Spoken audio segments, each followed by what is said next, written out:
Hello, আসসালামু আলাইকুম। আমার কলিজার ভাই ও বোনেরা, তোমরা সবাই কেমন আছো? আশা করি ভালো আছো। দোয়া করি তোমরা সবাই ভালো থাকো। আজকে আমি তোমাদের মাঝে নিয়ে আসছি ছোট মাছ। সেই মাছগুলা আমার মা বাড়ি থেকে পাঠিয়েছে। আমি আবার ছোট মাছ খেতে পছন্দ করি, তো তাই বাড়ি থেকে পাঠিয়েছে। মাছগুলা ভালো করে ধুয়ে নিয়েছিলাম। এখন মশলা দিয়ে মশলাটা ভালোভাবে কষিয়ে সেখানে ছোট ছোট পিস করা আলুগুলো দিয়ে দিলাম। আলুগুলো ভালো করে কষানো হোক।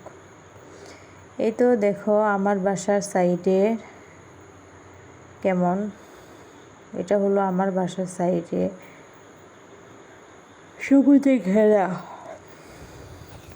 শুধু সবুজ আর সবুজ। এই তো দেখতেই পাচ্ছ,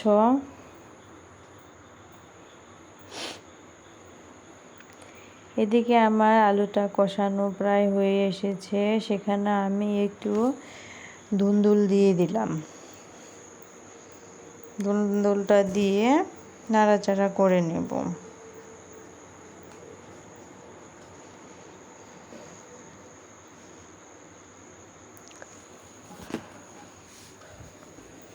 সেখানে আমি মাছগুলাও ধুন্দুলের সাথেই দিয়ে দিলাম, কারণ ধুন্দুল হলো নরম সবজি, মাছও হলো নরম। তার জন্যে দুটা একসাথে দিয়ে একটু ঝোল দিয়ে ঢেকে দেব। এই তো দেখো আমার ধুন্দুল দিয়ে ছোট মাছ রান্নাটা প্রায় শেষ হয়ে এসেছে। দেখো রান্নাটা কেমন হয়েছে। তরকারিটা আসলে অনেক মজা হবে। আমরা ছোট মাছ খুব পছন্দ। আর এদিকে দেখো আমি বাহির থেকে কচুর শাক তুলে এনেছিলাম, সেগুলো কেটে নেব। আপুরা তোমরা কিছু মনে করো না, বাইরের একটু শব্দ হচ্ছে, সেজন্য আমি দুঃখিত, তোমরা কিছু মনে করো না। আমি এই কচুর শাকগুলা কেটে নেব। কচু শাক আসলে অনেক পুষ্টিতে ভরপুর। কচুর শাকটা আসলে অনেক মজা লাগে, তার জন্য ভাবলাম একটু কচুর শাক রান্না করি।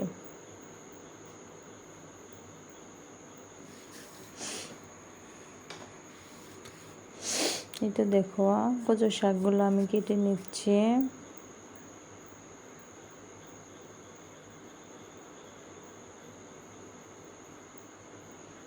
কচুর শাকগুলো আমার কাটা প্রায় শেষ। এখন আমি এগুলোকে ভালোভাবে ধুয়ে নেব।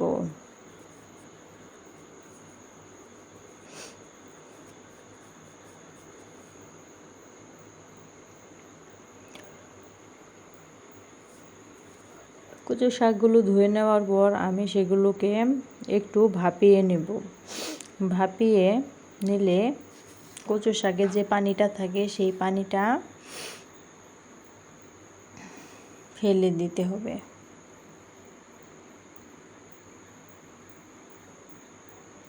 দেখো এই তো দেখো আমার কচুর শাক প্রায় ভাপিয়ে নেওয়া শেষ। এদিকে আমি ভুড়ি রান্নার জন্য একটু হলুদ, মরিচ, লবণ, দারচিনি, এলাচ সব কিছুই দিব, এবং আমি সেখানে ভুড়িটা ভালোভাবে কষিয়ে সিদ্ধ করে নেব। এই তো দেখো আমার ভুড়িটা প্রায় মশলা দিয়ে ভালোভাবে কষানো হওয়ার পর আমি সেখানে কচু শাকগুলা দিয়ে দিলাম। কচু শাক দিয়ে দেওয়ার পর সেগুলোকে আমি ভালোভাবে নাড়াচাড়া করব। নাড়াচাড়া করে সেই কচু শাকের মধ্যে যে পানিটা থাকবে সেটাকে শুকিয়ে নিতে হবে।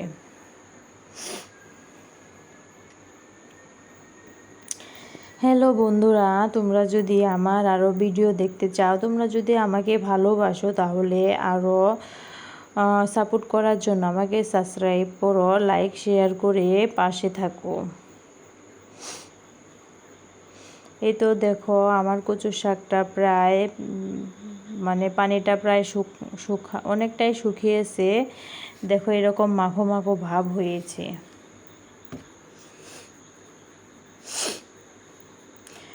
আমরা তো আসলে কচু শাক অনেক পছন্দ করি। কচু শাক হলে আমাদের অনেক ভালো লাগে। কচু শাক আসলে একটা মজার জিনিস।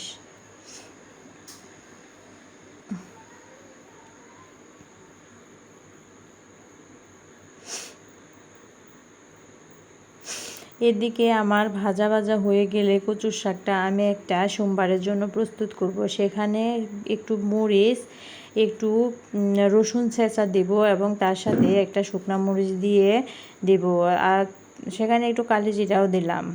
তেল কমায় দিলাম, কারণ তেল আমি আগে অনেকটুকু দিয়েছি। ভাবলাম যে তেল একটু কমিয়ে দিই, তার জন্যে তেল একটু কমিয়ে দিলাম। এখন কচুর শাকটা সেই সোমবারের মধ্যে দিয়ে দেব। এই তো দেখো আমি কচুর শাকটা সোমবারের মধ্যে দিয়ে দিলাম।